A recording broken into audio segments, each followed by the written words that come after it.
जय जगन्नाथ। मो तरफ समस्त ओडिशावासी को ओडिया नववर्षर हार्दिक शुभेच्छा।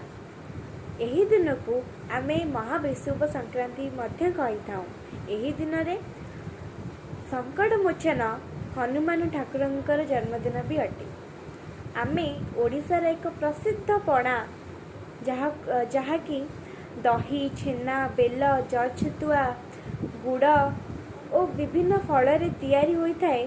से पणा को आम यही दिन में सबु मंदिर मानक भोग लगे था और ता सहित माँ वृंदावती को भी एक ठेकी यही पणा भोग दि जाए।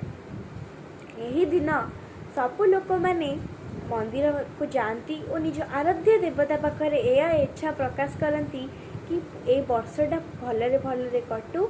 ए वर्ष ए नववर्ष समस्त खुशी आनी था।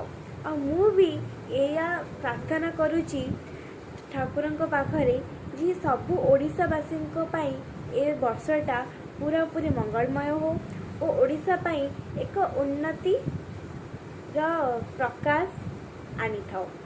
जय जगन्नाथ।